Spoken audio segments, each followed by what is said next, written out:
Shalom, Oma dan Opa yang dikasihi Tuhan Yesus Kristus. Apa kabar semua? Puji Tuhan, kita semua dapat kembali bertemu di dalam ibadah Jemaat Senior GKI Kemang Pratama.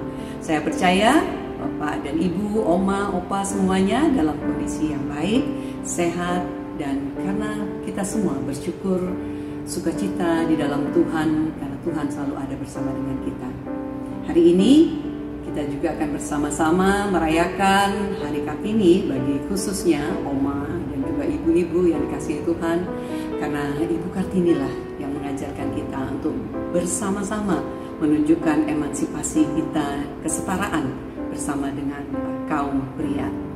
Baiklah, sebelum kita memulai ibadah kita, saya juga akan menyampaikan bahwa hari ini kita akan ditemani oleh Ibu Linawati Kristomulyono yang akan membawakan firman Tuhan untuk kita pada pagi hari ini. Kita memuji Tuhan dengan kasih setia Tuhan yang boleh ada di dalam hidup kita.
Kasih memang lemah lembut, kasih memang memaafkan. Kita semua percaya apapun yang Tuhan berikan kepada kita, semuanya karena kasihnya kepada kita semua. Oma dan Opa yang dikasihi Tuhan dan juga Ibu dan Bapak yang dikasihi Tuhan, hari ini kita akan mendengarkan firman Tuhan yang menyatakan kasih Tuhan begitu luar biasa dalam kehidupan kita. Kasihnya selalu ada setiap hari. Di dalam Paskah yang barusan kita lalui dan juga sedang kita jalani saat ini, karena kematiannya lah kita semua diampuni semua dosa-dosa kita. Bapak Ibu yang terkasih, sebelum kita memulai ibadah kita, mari kita bersatu di dalam doa. Tuhan yang maha baik, yang kami sapa Engkau di dalam nama Tuhan kami Yesus Kristus. Tuhan, kami mau bersyukur untuk kasih penyertaan-Mu dalam kehidupan kami, di dalam hari-hari yang boleh kami lalui, sehingga saat ini kami juga boleh bersama berkumpul di dalam ibadah Jemaat Senior kami, ya Tuhan. Tuhan, begitu besar kasih-Mu kepada kami, sehingga kami boleh ada dalam hidup kami sehat dan sukacita. Terima kasih Tuhan untuk pertemuan saat ini. Bapa di surga, kiranya Engkau terus bersama dengan kami di dalam ibadah ini. Demikian juga kami mau menyerahkan Ibu Linawati ke dalam tangan-Mu, sehingga biarlah firman Tuhan yang boleh kami dengarkan di pagi hari ini Tuhan, boleh memberikan semangat kepada kehidupan kami, memberikan iman percaya kami semakin besar kepada-Mu, ya Tuhan. Biarlah Tuhan beracara di dalam ibadah ini, dan kami mau serahkan semuanya ke dalam tangan-Mu. Hanya di dalam nama Tuhan Yesus Kristus kami sudah berdoa. Amin.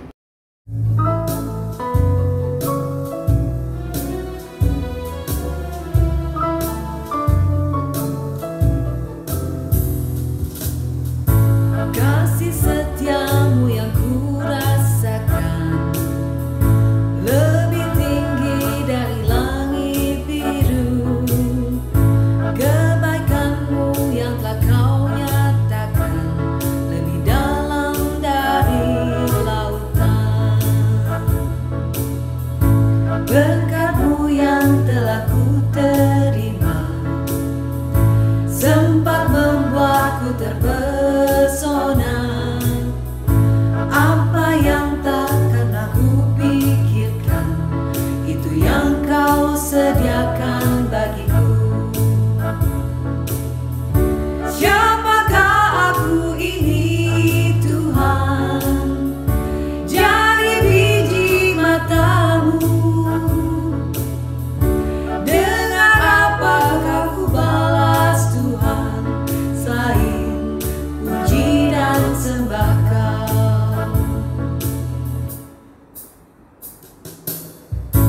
berkat-Mu yang telah ku terima sempat membuatku terpesona.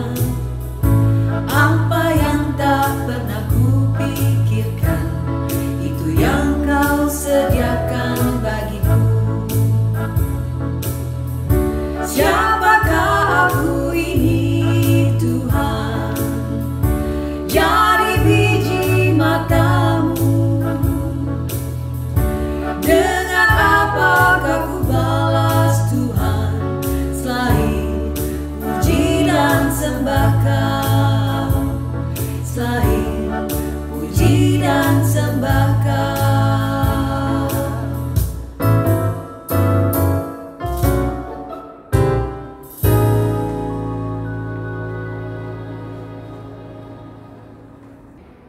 Baik, Oma dan Opa yang terkasih, sebelum kita melanjutkan dan mendengarkan firman Tuhan pada pagi hari ini, saya akan mengajak Oma Opa semua untuk jalan-jalan sebentar. Kemana? Ke tempat tujuan kita yang jauh di sana, Israel. Sama-sama kita nikmati perjalanan virtual kita. Shalom, Boker Tov. Selamat pagi Bapak Ibu yang dikasihi Tuhan. Semoga kita semua dalam keadaan baik, sehat, dan sukacita bersama. Boker Tov adalah selamat pagi dalam bahasa Ibrani. Nah, pagi ini saya akan mengajak Bapak Ibu semua berkunjung secara virtual ke negara yang berbahasa Ibrani, yaitu Israel. Israel berada di Timur Tengah dan negaranya tidak terlalu besar, lebih kurang 2/3 Jawa Barat, dan penduduknya 9 juta. Ketika saya ke sana pada bulan April, seperti sekarang kita juga berada di bulan April, jatuh pada musim semi, sehingga udaranya sangat sejuk dan tidak begitu panas. Mungkin ada Bapak Ibu yang sudah pernah ke Israel. Mari kita mengingat lagi pengalaman yang telah membuat Bapak dan Ibu terkesan. Namun apabila Bapak Ibu belum sempat ke Israel, mari kita bersama-sama mengikuti perjalanan ini. Kita tentu ingat Israel adalah nama yang Tuhan berikan kepada Yakub.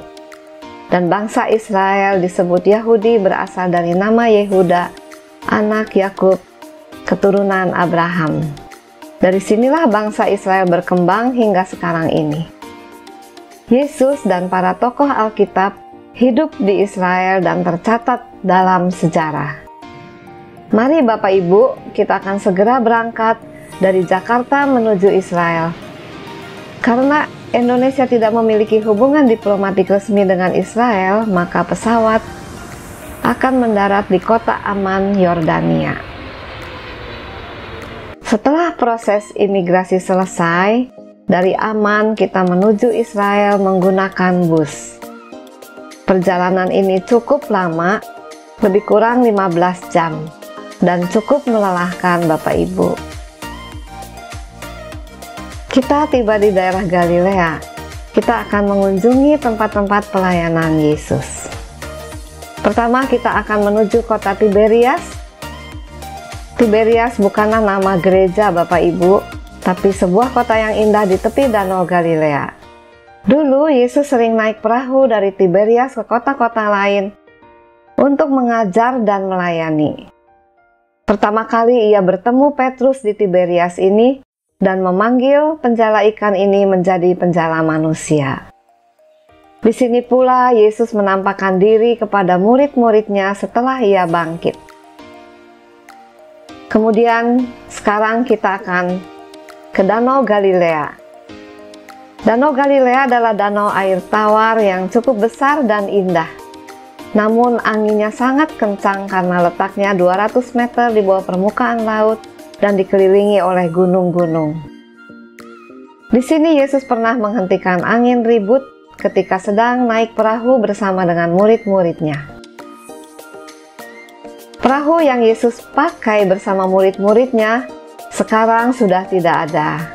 Tetapi replika perahu kayu zaman Yesus yang dapat kita tumpangi untuk menikmati danau masih ada di sini. Dan jika kita mampir ke Yigal Allon Museum, kita juga dapat melihat berbagai replika perahu-perahu kuno di daerah Galilea ini. Menjelang siang, kita singgah di sebuah rumah makan di tepi danau Galilea. Di Galilea terdapat banyak sekali ikan tilapia, sejenis ikan air tawar yang dikenal dengan nama ikan Petrus. Nah, walau Petrus sudah tidak ada, tetapi ikannya masih ada. Ikan tilapia ini dibakar dan rasanya tak kalah nikmatnya dengan di Indonesia. Kemudian kita ke padang rumput Takba yang sejuk, dan Yesus sering mengajar dan beristirahat di sini. Di tempat inilah Yesus juga memberi makan orang banyak yang mengikuti Dia hingga malam hari dengan 5 roti dan 2 ikan. Ini adalah gereja penggandaan roti dan ikan yang dibangun di sini. Bapak Ibu, di lantai bawah di depan altar gereja ada mosaik 5 roti dan 2 ikan yang indah yang dibuat untuk mengenang mujizat Yesus. Kemudian kita akan menuju ke kota Kapernaum. Dulu kota ini adalah desa nelayan yang ramai sekali. Kapernaum ini juga adalah kampung halaman Petrus, Andreas, Yohanes, Yakobus yang dipanggil murid-murid Kristus. Kita akan menuju ke kota Kapernaum. Dulu adalah desa nelayan yang ramai sekali. Kampung halaman Petrus, Andreas, Yohanes, Yakobus yang dipanggil oleh Tuhan menjadi murid-murid Kristus. Yesus paling banyak mengajar, melayani, dan melakukan mujizat di Kapernaum, di antara orang-orang yang terkenal sangat keras hati. Ini adalah reruntuhan gereja Petrus yang dibangun di atas tempat tinggal Petrus. Di sini terdapat patung Petrus yang besar. Dan ini adalah salah satu reruntuhan sinagog. Di dekat sini ada gereja Sabda Bahagia atau gereja khotbah di bukit, yang dikelilingi oleh taman yang luas dan sejuk di tepi danau Galilea.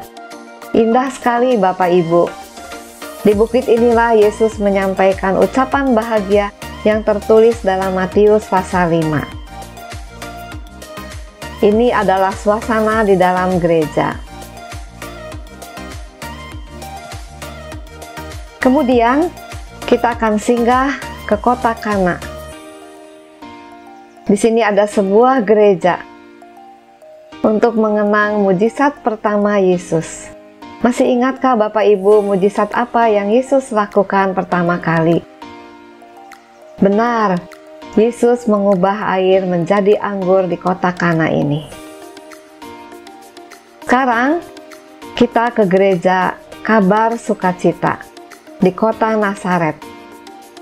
Nazaret adalah kampung halaman Yusuf dan Maria yang juga menjadi kota di mana Yesus dibesarkan. Gereja ini menjadi pengingat peristiwa Maria ketika ia menerima kabar sukacita dari malaikat bahwa ia akan mengandung bayi Yesus. Dan sekarang kita akan naik ke Gunung Tabor yang tinggi, di mana peristiwa transfigurasi Kristus terjadi. Yesus dimuliakan dan berbicara dengan Musa dan Elia. Ini adalah gereja transfigurasi Kristus yang berada di sekitar reruntuhan. Sekarang, mari kita ke Sungai Yordan, ke tempat yang dipercaya menurut tradisi bahwa Yesus dibaptis oleh Yohanes di sini. Banyak sekali rombongan peziarah dari berbagai denominasi yang datang dan ingin dibaptis di sini. Perjalanan kita selanjutnya adalah menuju wilayah Palestina, di mana Yesus lahir, disalib, mati, dan bangkit. Bethlehem dan Yerusalem adalah 2 kota tertua yang paling bersejarah di pegunungan Yudea Palestina. Cuaca di sini lebih panas dan penduduknya sangat padat. Kota Yerusalem pertama kali dibangun oleh Raja Daud Di masa lalu, kota ini berulang kali direbut, dihancurkan, dikuasai, dan dibangun kembali oleh berbagai pihak.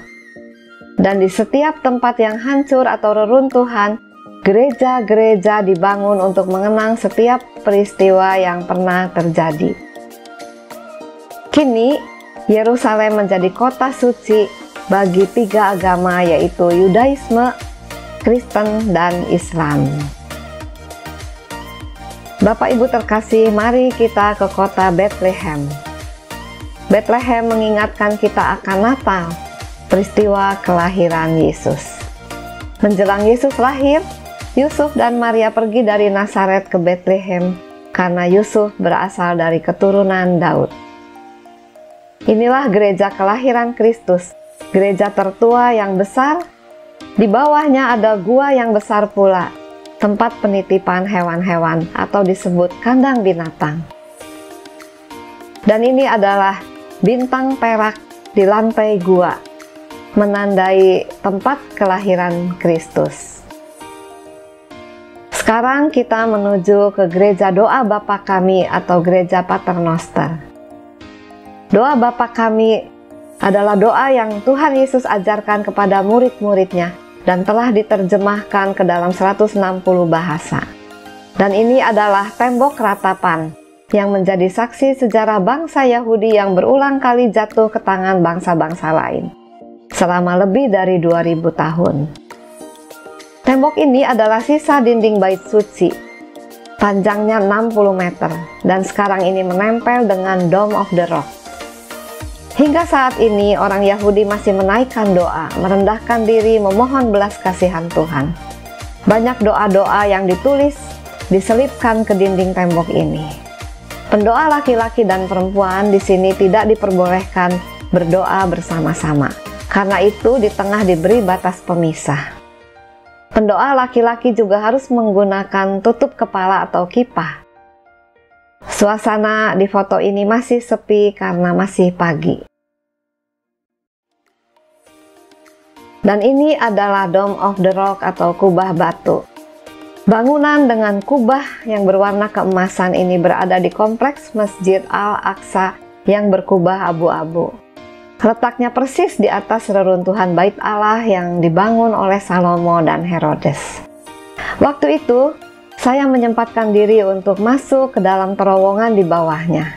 Di sini kita dapat melihat sejarah dan sisa-sisa reruntuhan Bait Allah. Banyak orang Yahudi yang berdoa di dinding di dalam terowongan ini. Bapak Ibu, suasana ini mengingatkan kita bahwa sesungguhnya Allah tidak hadir di dalam sebuah bangunan atau tempat, melainkan di hati umatnya. Sekarang kita menuju ke Taman Getsemani, di mana Yesus bergumul dan berdoa sebelum ia ditangkap. Sekarang taman ini masih terawat dan menjadi seperti taman bunga. Ini adalah makam Raja Daud di Bukit Sion, di mana di ruang atasnya adalah tempat di mana Yesus mengadakan perjamuan terakhir bersama murid-muridnya. Di tempat ini juga murid-murid menerima Roh Kudus dan gereja Kristen yang pertama dimulai. Sekarang kita ke rumah Kayafas, yang sekarang ini menjadi gereja Saint Peter Gallicantu, yang artinya adalah kokok ayam Petrus. Mengingatkan peristiwa di mana Petrus menyangkal Yesus sampai 3 kali. Di tempat ini juga Yesus diadili. Di bawah tanah ada ruang tahanan para penjahat yang sempit, di mana Yesus diturunkan dan ditahan di sini sebelum dibawa ke mahkamah agama. Kemudian ini adalah Via Dolorosa, yang dikenal Jalan Salib, yaitu lorong sepanjang 600 meter yang dijadikan alur prosesi peringatan Yesus ketika memikul salib ke Golgota. Ada 14 titik perhentian salib, di mana 5 titik terakhir berada di dalam gereja makam kudus.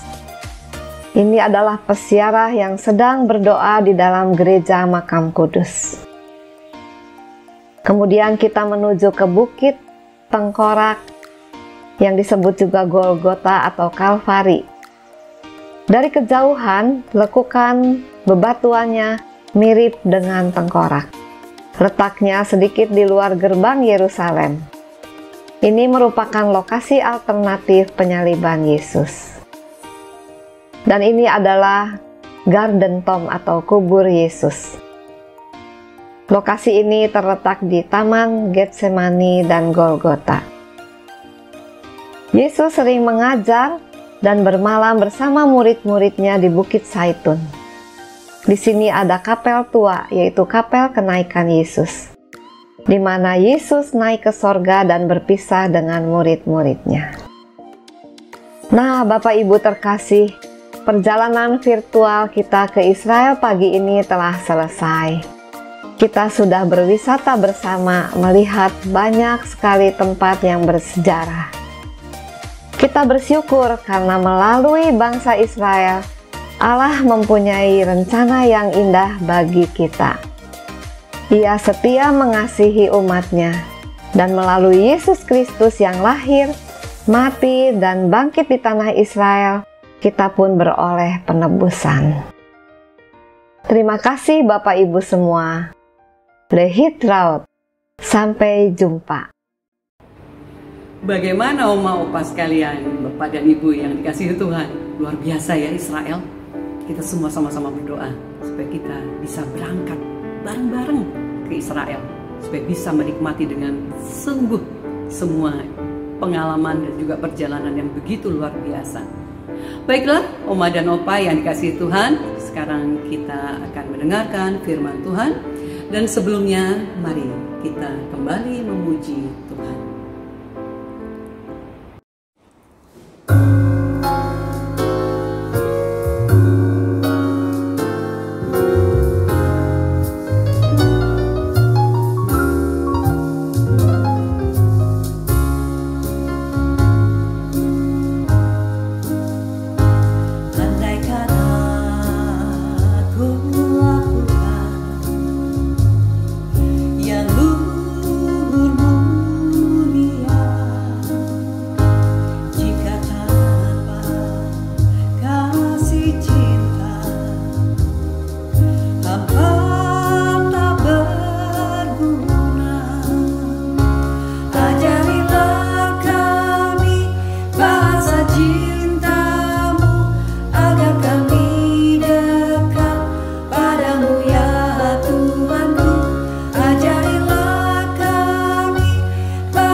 Selamat siang Bapak, Ibu, dan saudara-saudara sekalian. Hari ini saya berpakaian khusus kebaya, diminta oleh Bu Pris karena Hari Kartini. Iya. Bersyukur kita dapat berjumpa di dalam persekutuan JSE, Jemaat Senior. Dan saat ini kita akan merenungkan firman Tuhan yang bertemakan Endless Love.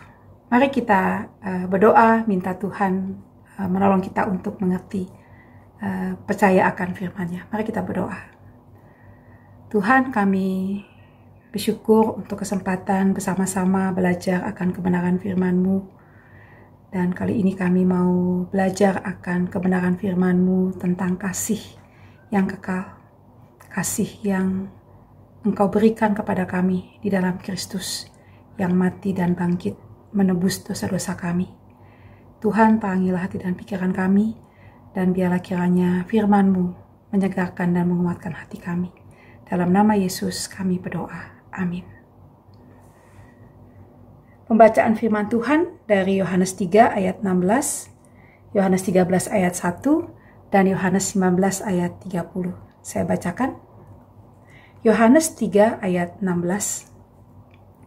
Karena begitu besar kasih Allah akan dunia ini, sehingga Ia telah mengaruniakan anaknya yang tunggal, supaya setiap orang yang percaya kepadanya tidak binasa, melainkan beroleh hidup yang kekal. Yohanes 13 ayat 1. Sementara itu sebelum hari raya Paskah mulai, Yesus telah tahu bahwa saatnya sudah tiba untuk beralih dari dunia ini kepada Bapa. Sama seperti Ia senantiasa mengasihi murid-muridnya, demikianlah sekarang Ia mengasihi mereka sampai kepada kesudahannya. Yohanes 19 ayat 30. Sesudah Yesus meminum anggur asam itu, berkatalah Ia, sudah selesai, tetelestai, sudah genap. Lalu Ia menundukkan kepalanya dan menyerahkan nyawanya. Saudara, tidak kebetulan kalau dalam bahasa Indonesia kata kasih itu sama artinya dengan memberi. Memberi. Kasih dong baju lo, gue pinjam. Kasih dong makanan, gue lapar. Saudara, kata kasih, saudara, itu sama dengan memberi. Nah, dalam pemahaman inilah saudara, kita pasti sudah mengalami dalam usia kita yang sudah cukup tua ini ataupun mungkin sangat tua, bahwa semua kasih manusia terbatas. Kasih dalam arti bagaimana manusia memberi apa yang dibutuhkan, itu terbatas. Saudara, mengapa semua kasih manusia terbatas? Jawaban yang paling mendasar adalah karena manusia itu terbatas. Maksud saya begini, manusia tidak maha kuasa. Seorang ayah atau seorang ibu yang sayang kepada anaknya, dia mau untuk memenuhi kebutuhan anaknya, ambillah salah satunya adalah sekolah setinggi-tingginya atau pekerjaan sebaik-baiknya. Tetapi saudara, sebagai manusia, sekali dia sangat sayang kepada anaknya, dia ingin memberi segala-galanya bagi anaknya, tapi dia terbatas. Dia terbatas. Saya ingat saudara, Bu Lydia itu menyekolahkan anaknya baik-baik. Dan syukur saudara, anaknya pintar-pintar. Tapi saudara, waktu itu ketika anaknya sudah lulus S1, saya tahu saudara, Bu Lydia sampai kepada titik batasnya untuk menyediakan bagi anaknya. Dia tidak bisa menyediakan pekerjaan buat anaknya. Dia bukan mau berat. Saudara, puji Tuhan, Tuhan menyediakan pekerjaan bagi anak-anaknya. Saudara, tapi itu poinnya, manusia tidak maha kuasa. Manusia tidak bisa memberikan segala-galanya apa yang dibutuhkan oleh orang-orang yang dia kasihi. Yang kedua saudara, manusia tidak maha sabar. Memberi satu kali kepada orang yang butuh saudara, oke. 2 kali kepada orang yang sama dengan yang sama, oke. Tapi kalau sampai 100 kali, saudara, kita mulai tuh tidak sabar. Mungkin juga dibarengi dengan kita juga terbatas saudara ya. Kapasitas keuangan kita terbatas. Saudara, manusia tidak maha sabar. Yang ketiga saudara, saya terpikir manusia itu terbatas dalam arti manusia tidak maha peduli. Anak lapar kita peduli. Tapi kalau anak di jalanan lapar, kita tidak peduli. Maksud saya tidak peduli bukan dalam arti tidak kasihan saudara, tapi kita tidak sanggup peduli gitu. Kita tidak sanggup peduli kepada kebutuhan semua umat manusia. Nggak sanggup. Dan yang kedua saudara, sekalipun itu adalah dalam kapasitas kita ya, orang tua terhadap anak atau anak terhadap orang tua, itu pun juga saudara, kita tidak maha peduli saudara. Sang anak yang sudah menikah, yang sudah punya anak saudara, dia tidak bisa peduli, bukan tidak mau peduli ya, saya katakan, tidak bisa peduli bahwa orang tuanya kesepian, mau dikunjungin. Gak bisa nangkep dia, saudara. Tidak bisa peduli. Ataupun juga seorang orang tua, saudara, punya anak banyak. Dia juga tidak sanggup untuk peduli kepada setiap kebutuhan anaknya, terutama mungkin kebutuhan psikologis ya. Anak itu kan beda-beda sifatnya, saudara. Ada yang ceria, ada yang pemurung, ada yang pemalu, ada yang pemberani. Nah, saudara, orang tua tidak sanggup peduli kepada semua itu. Terbatas dia, terbatas. Tapi seandainya, saudara, kalaupun ada seorang yang dia punya kekuatan besar, saudara, anggaplah konglomerat, dia juga sangat pandai, saudara, dia sanggup memberikan banyak hal. Atau saudara, dia juga maha sabar, tidak bosan-bosannya dia menolong orang yang butuh, saudara, tidak habis-habisnya, hatinya panjang banget, saudara. Ataupun juga dia sangat peduli kepada hatinya luas, saudara, untuk menolong orang banyak. Tidak susah bagi dia untuk menangkap si A butuh ditolong, si B butuh ditolong, si C butuh ini, si D butuh ini, dan sebagainya. Orang yang baik lah, saudara, kayak demikian. Tapi tetap, saudara, orang ini juga terbatas umurnya. Dia akan mati, saudara. Orang tua kita yang sangat peduli pada kita, dia juga akan selesai kehidupannya. Nah, kalau begitu, saudara sekalian, apa kasih yang kekal itu? Apakah kita membutuhkannya pertama-tama? Saudara, jawaban sederhananya, iya, kita sangat membutuhkan kasih yang tidak terbatas itu. Kasih yang kekal itu, kita sangat membutuhkannya, kita sangat menginginkannya. Nah, saudara, kasih yang kekal itu ada di mana? Siapa yang sanggup memberikannya? Dan bagaimana itu boleh kita terima, kita alami?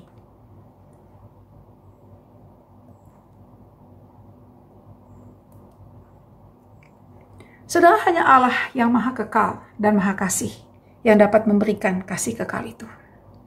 Hanya Allah yang maha kekal dan maha kasih, maha kuasa yang dapat memberikan kasih yang kekal itu. Dan apa itu kasih yang kekal itu? Kan tadi kita sudah melihat di awal, saudara, kasih itu adalah pemberian. Kasih itu bukan konsep. Kasih itu adalah pemberian. Nah, Yohanes 3:16, saudara, mengatakannya dengan sangat indah. Karena begitu besar kasih Allah akan dunia ini. Kalau dalam bahasa Inggris, saudara, for God so loved the world. Karena Allah begitu mengasihi dunia ini, sehingga ia telah mengaruniakan, memberikan anaknya yang tunggal, supaya setiap orang yang percaya kepadanya tidak binasa, melainkan beroleh hidup yang kekal. Saudara, apa kasih yang kekal itu? Kasih yang kekal itu, saudara, adalah Kristus yang diberikan kepada dunia ini. Di dalam Kristuslah kita menerima, kita mengalami kasih yang kekal itu. Dan apakah yang kita alami, saudara? Kebutuhan apakah yang paling mendasar dan paling mendalam yang terpenuhi oleh pemberian kasih yang kekal itu, yang adalah Kristus? Yohanes 3:16 mengatakan adalah hidup yang kekal. Hidup yang kekal. Saudara, semua kita akan mati. Semua pencapaian kita akan berakhir. Harta yang kita kumpulkan akan kita tinggalkan. Saudara, apakah yang akan kita bawa setelah kematian? Saudara, jawabannya adalah hidup yang kekal. Dan hidup yang kekal itu ada di dalam Kristus, yang diberikan oleh Allah yang mengasihi dunia ini kepada kita, supaya kita yang percaya kepadanya tidak binasa, melainkan beroleh hidup yang kekal. Jadi, saudara, kasih yang kekal, saudara, itu tidak terpisahkan dengan hidup yang kekal. Kasih yang kekal, saudara, itu adalah kasih yang membawa kita kepada hidup yang kekal. Nah, pertanyaan berikut, saudara. bagaimanakah Allah atau Kristus memberikan hidup yang kekal kepada kita? Dalam Yohanes 13 ayat 1 yang tadi kita baca, Yohanes mengatakan bahwa Yesus mengasihi murid-muridnya sampai kepada kesudahannya. Mengasihi murid-muridnya sampai kepada kesudahannya. Saudara, kata kesudahan saudara bukan berarti berakhir saudara. Tapi kata kesudahan itu saudara maksudnya adalah sampai kepada tujuannya, yaitu beroleh hidup yang kekal. Sesudah Yesus meminum anggur asam itu, berkatalah ia, sudah selesai. Ini kata yang sama dipakai, kata yang sama saudara dengan kata yang tadi ya, sampai kepada kesudahannya. Lalu ia mendukkan kepalanya dan menyerahkan nyawanya. Saudara, Kristus memberikan hidup yang kekal itu. Dengan jalan dia memberikan nyawanya untuk penebusan dosa-dosa kita, untuk menanggung hukuman dosa kita. Yesus berkata dalam Injil Yohanes pasal 15, tidak ada kasih yang lebih besar daripada kasih seorang sahabat yang memberikan nyawanya bagi sahabatnya. Saudara, itu kasih yang kekal. Kasih yang begitu besar saudara, sampai mengorbankan nyawanya. Untuk supaya kita, manusia berdosa, beroleh hidup yang kekal. Itulah kasih yang kekal. Saudara dan saya, sebetul-betulnya saudara, merindukan itu, membutuhkan itu. Walaupun kadang-kadang kita tertutup dengan keinginan kita akan kasih-kasih yang lebih kecil, saudara. Tidak salah sih ya.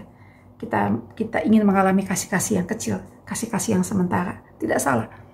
Tapi jangan sampai saudara kasih-kasih yang kecil dan sementara itu membuat kita tidak sadar bahwa yang sangat kita butuhkan sebetulnya adalah kasih yang kekal itu. Yang hanya ada di dalam Kristus. Yang diberikan oleh Allah yang Maha Kasih dan Maha Kuasa kepada dunia yang berdosa ini.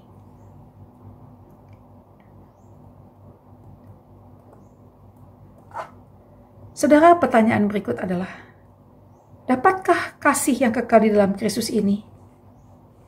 Bila kita sudah terima, maka itu dapat hilang atau dapat diambil. Saudara, jawabannya tidak. Kalau dia dapat diambil saudara, namanya bukanlah kasih yang kekal. Namanya bukanlah hidup yang kekal. Tuhan berjanji bahwa bahkan siapa yang percaya kepada Kristus, dia beroleh hidup yang kekal, tidak binasa. Tidak ada satupun, tidak ada seorang pun, tidak ada apapun yang dapat memisahkan kita dari kasih kekal Allah. Saudara, membaca berita demi berita kematian mereka yang karena COVID, kita secara manusiawi saudara merasa miris lah saudara ya, pada kata miris. Pada saat-saat akhir kehidupannya yang harusnya dia dikelilingi oleh keluarga, oleh anak, oleh istri atau oleh suami atau orang tua saudara, tapi dia sendirian menghadapi kematian. Saudara, saya tidak tahu mana yang lebih susah, yang sakit COVID kah, yang menghadapi kematian, ataukah keluarga yang ditinggalkan. Mungkin sama-sama pedih saudara, sama-sama sangat sakit. Sama-sama sangat sakit. Saudara, pada saat seperti itu, tidak ada ya penghiburan yang lebih besar daripada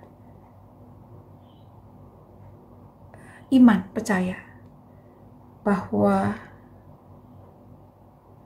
tidak ada yang dapat memisahkan kita daripada kasih Allah. Kita tidak bisa hadir di ruang isolasi, rumah sakit.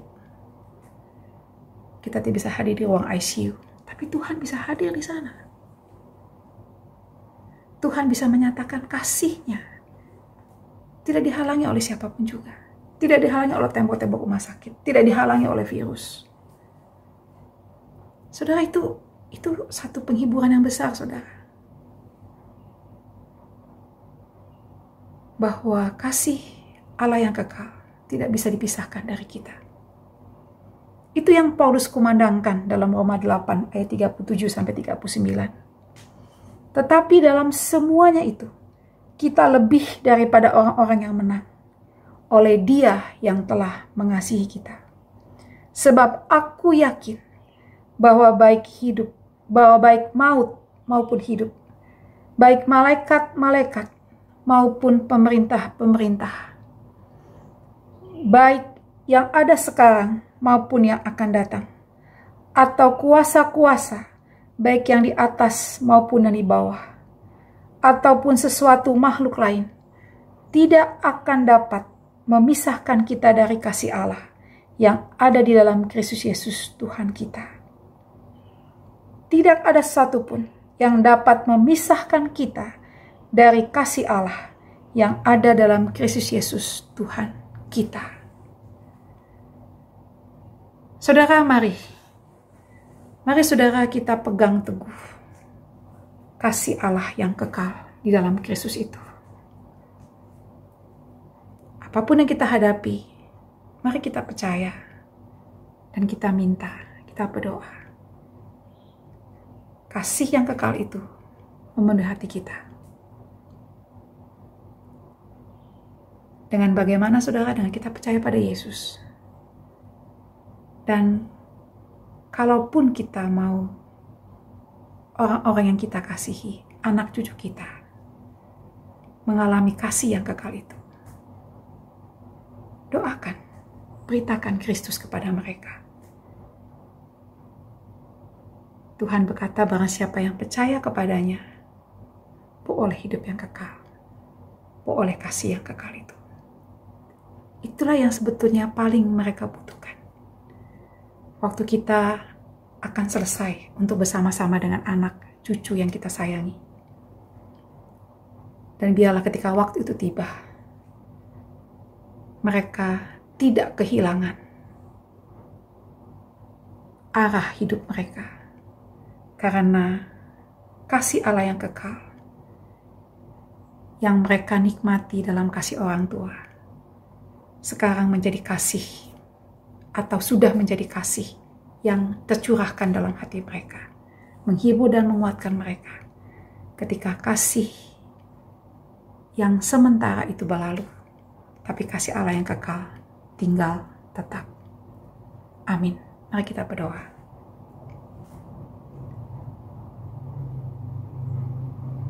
Tuhan, kami bersyukur. Kami baru saja merayakan Jumat Agung dan Paskah, peristiwa kematian dan kebangkitan Kristus, yang menyatakan atau memberikan kepada kami akan kepastian dari hidup yang kekal, akan kepastian kasih yang kekal yang telah dicurahkan, yang telah diberikan Allah kepada setiap manusia berdosa yang percaya kepada Kristus. Ya Tuhan, penuhilah kami dengan kasih yang kekal itu. Penuhilah hati kami ya Tuhan, sehingga kami kuat menghadapi apapun yang terjadi dalam hidup kami. Seperti kata firman-Mu, kami lebih daripada pemenang karena Kristus yang telah mengasihi kami. Mungkin kami sakit, mungkin kami lemah, mungkin kami mengalami pergumulan-pergumulan, tetapi kami tidak dikalahkan. Karena ada kasih Allah yang kekal, yang tinggal tetap di dalam hati dan hidup kami. Sampai tiba saatnya, kami berjumpa dengan Engkau, dan mengalami dengan sepenuh-penuhnya akan hidup yang kekal itu. Terima kasih ya Tuhan Yesus, dalam nama-Mu kami berdoa. Amin.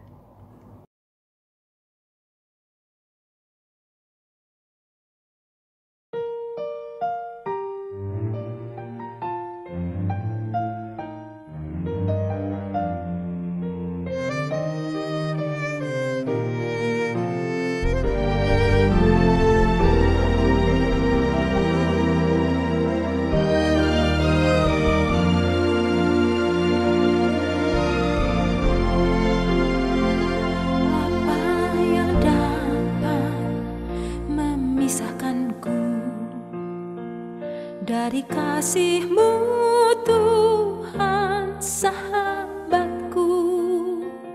Kelaparankah, ketelanjangankah, tak satu pun, tak satu pun. Apa yang dapat memisahkanku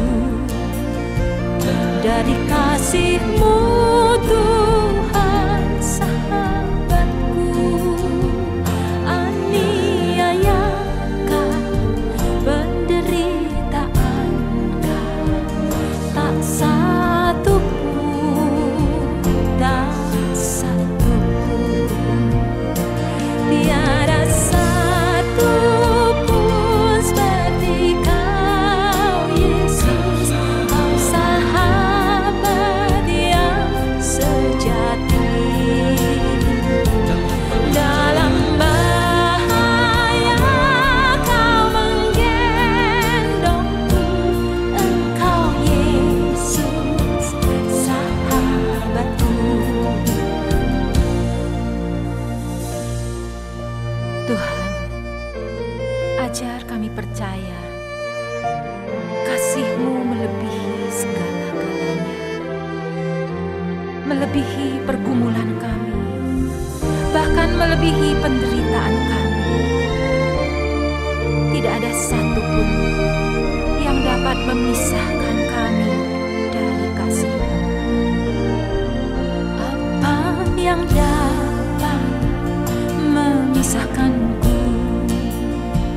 dari kasih-Mu Tuhan sahabatku? Sakit, penyakit, pencobaankah, tak satu pun, tak satu pun.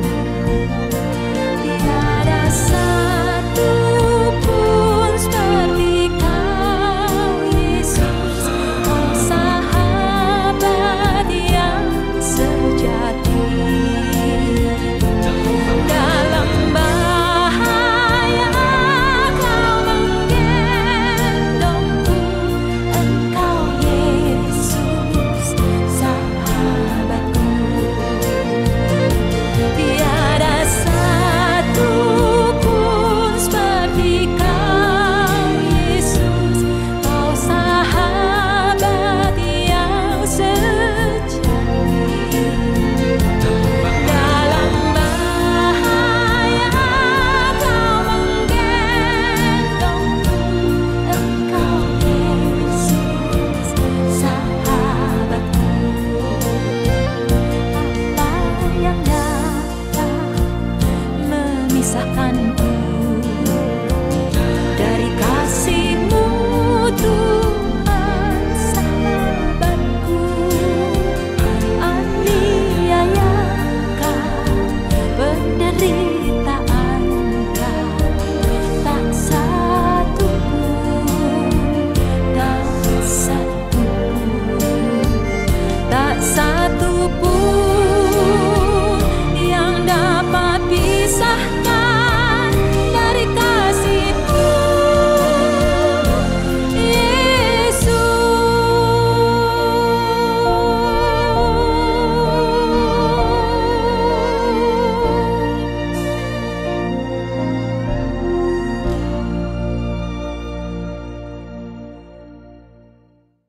Bapak Ibu sekalian, mari kita menundukkan kepala, kita menaikkan doa syafaat. Tuhan, pada kesempatan persekutuan bersama ini, kami datang kepadamu ya Tuhan, menaikkan doa-doa kami bagi pergumulan-pergumulan yang kami hadapi, juga gereja kami dan juga bangsa dan negara kami. Engkau berkata ya Tuhan, di mana 2 atau 3 orang berkumpul dalam nama-Mu, sehati meminta kepadamu, Engkau berkenan untuk mengabulkannya ya Tuhan. Engkau berkenan untuk mengerjakan, menjawab doa-doa kami. Tuhan, kami berdoa bersama-sama untuk kehidupan kami, untuk opa, untuk oma, untuk kami semua ya Tuhan. Kami meminta kesehatan yang daripada Tuhan. Kami minta kekuatan hari demi hari untuk kami menjalani kehidupan. Beri kami semangat, beri kami kesehatan untuk bekerja, untuk berkarya. Walaupun mungkin pekerjaan-pekerjaan di rumah, tetapi kami mengerjakannya dengan sepenuh hati, dengan pertolongan Tuhan. Kami menikmati bagaimana Tuhan hadir menyertai kami, masing-masing di tempat kami masing-masing. Khususnya di masa-masa COVID ini, di mana kami banyak di rumah.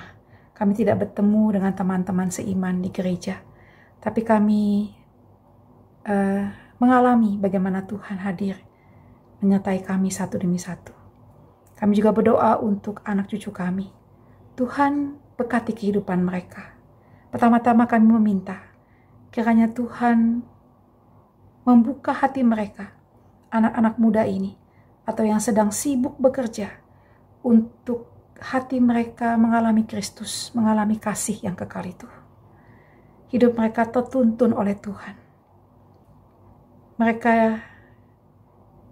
menyadari bahwa tidak ada kasih yang lebih besar daripada kasih Allah di dalam Kristus Yesus. Mereka betul-betul mengalami akan cinta Tuhan dalam kehidupan mereka. Tuhan pimpin dan tolong ya Tuhan dalam setiap kehidupan mereka, baik sekolah ataupun juga pekerjaan. Tuhan lindungi daripada yang jahat. Dan kami juga berdoa ya Tuhan untuk kami semua ya Tuhan, khususnya di masa pandemi COVID ini. Kami mohon akan perlindungan Tuhan dan penjagaan Tuhan. Dan tolong kami untuk waspada ya Tuhan. Kami menjaga protokol kesehatan dengan baik. Tuhan ingatkan kami. Kami belajar tidak takut ya Tuhan, tapi kami belajar untuk waspada. Dan Tuhan, saat ini kami teringat kepada kedua saudara kami, Bapak Marisi dan Ibu Evelyn. Tuhan, kami bersyukur kalau mereka sekarang dirawat di rumah sakit. Kami belajar untuk meminta berdoa kepada Tuhan. Engkau berkati ya Tuhan akan perawatan yang diberikan oleh rumah sakit ini. Engkau berikan kesembuhan kepada Bapak Marisi dan Evelyn. Tuhan berikan penghiburan dan kekuatan kepada mereka untuk mereka melewati masa-masa pemulihan ini. Tuhan, kuatkan tubuh mereka untuk menerima akan obat-obat ya Tuhan. Kuatkan tubuh mereka untuk melawan akan virus COVID ini. Dan berikan kepada mereka kasih yang kekal dalam hati mereka. Sehingga mereka dengan tenang, dengan damai, dengan kuat ya Tuhan, menghadapi pergumulan sakit penyakit ini. Kami berdoa juga Tuhan untuk pendeta kami, Pendeta Ricardo bersama dengan keluarga. Tuhan, Kau yang kiranya pimpin dan berkati Bapak Pendeta kami, khususnya di masa pandemi ini. Bagaimana Tuhan menolong, memimpin, memberi hikmat untuk menggembalakan jemaat.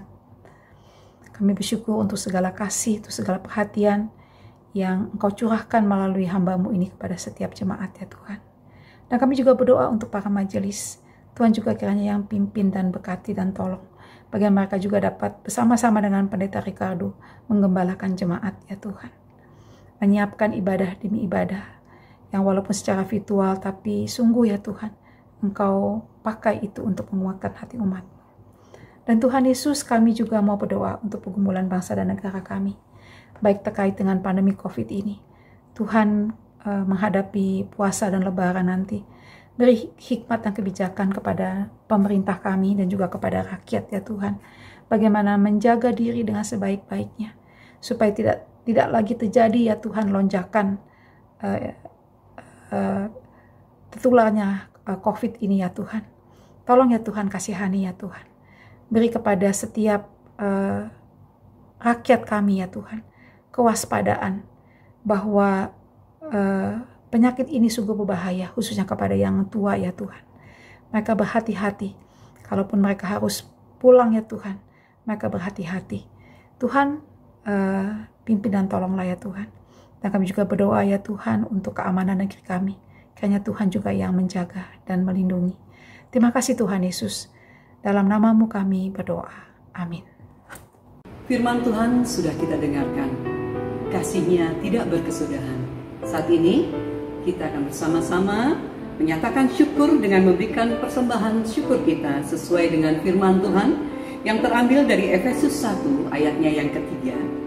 Terpujilah Allah dan Bapa Tuhan kita Yesus Kristus yang dalam Kristus telah mengaruniakan kepada kita segala berkat rohani di dalam sorga.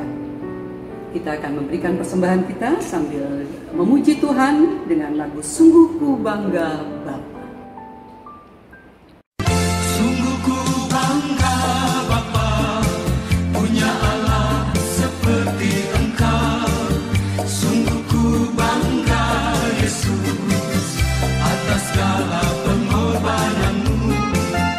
Tak ingin aku hidup lepas dari kasih-Mu. Kasih-Mu menyelamatkan dan beriku pengharapan. Kini ku persembahkan apa yang aku miliki. Memang tiada berarti bila dibanding dengan kasih-Mu. Namun ku ingin memberi dengan sukacita di hati, karena ku tahu ini menyenangkan hati-Mu. Kini ku persembahkan apa yang aku miliki. Memang tiada berarti bila dibanding dengan kasih-Mu. Namun ku ingin memberi dengan sukacita di hati, karena ku tahu ini menyenangkan hati-Mu. Kita berdoa untuk persembahan kita. Mari kita bersatu dalam doa. Tuhan Allah yang bertahta di dalam kerajaan surga, kembali kami datang di hadapan-Mu ya Tuhan. Mengucap syukur untuk kasih penyertaan Tuhan. Mengucap syukur untuk firman Tuhan yang boleh kami dengarkan di pagi hari ini. Mengucap syukur untuk pertemuan ibadah kami. Bapa di surga, untuk itu kami memberikan sedikit persembahan dari kami yang sudah begitu banyak Tuhan berikan dalam hidup kami. Terimalah ya Tuhan persembahan ini menjadi persembahan yang kudus dan harum di hadapan-Mu. Inilah ucapan syukur kami ya Allah Bapa. Hanya di dalam nama Tuhan kami Yesus Kristus kami sudah berdoa dan mengucap syukur kepada Allah Bapa di surga. Amin.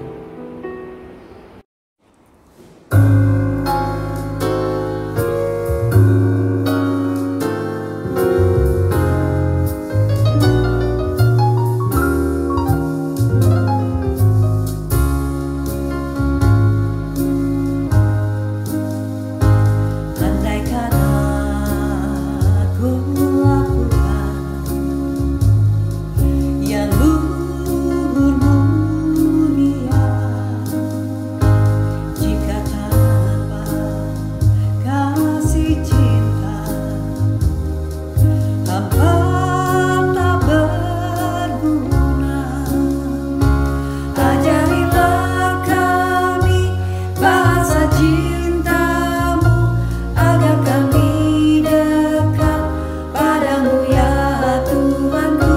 Ajarilah kami bahasa cinta-Mu, agar kami dekat padamu.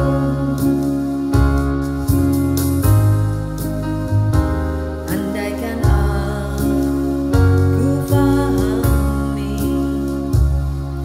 bahasa semua, hanyalah bahasa cinta, kunci tiap hari. Ajarilah kami bahasa cinta-Mu, agar kami dekat padamu ya Tuhanku. Ajarilah kami bahasa cinta-Mu, agar kami dekat padamu, agar kami dekat padamu.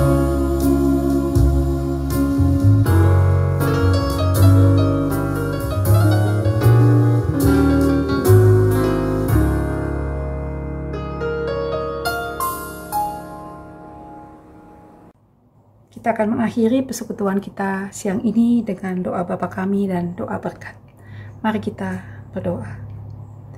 Bapa kami yang di sorga, dikuduskanlah namamu, datanglah kerajaanmu, jadilah kehendakmu di bumi seperti di sorga.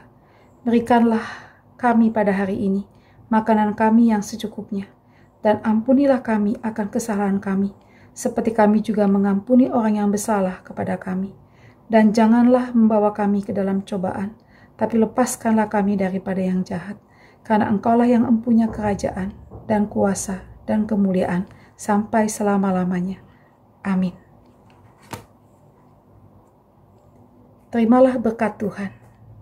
Efesus 6 ayat 23-24. Damai sejahtera dan kasih dengan iman dari Allah Bapa dan dari Tuhan Yesus Kristus menyertai sekalian saudara. Kasih karunia menyertai setiap orang yang mengasihi Tuhan kita Yesus Kristus dengan kasih yang tidak binasa. Amin.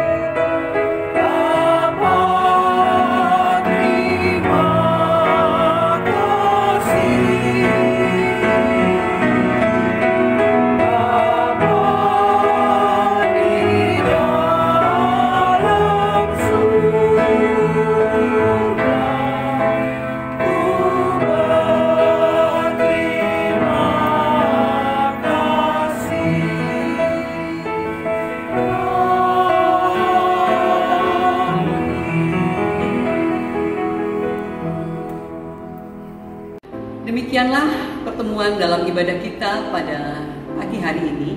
Kita mau bersyukur kembali kepada Tuhan untuk semua kasih penyertaan-Nya di dalam kehidupan kita. Begitu luar biasa kasih Tuhan dalam hidup kita. Oma dan Opa, Bapak Ibu yang dikasih dalam Tuhan Yesus Kristus, kita mau bersyukur dan berterima kasih untuk pertemuan ibadah kita pada pagi hari ini. Biarlah kita semua bisa dipertemukan kembali dalam kondisi yang sehat, sukacita dalam kasih Tuhan Yesus Kristus di dalam pertemuan ibadah kita di periode yang berikutnya. Sampai bertemu kembali, terima kasih untuk semuanya. Tuhan Yesus memberkati kita semua.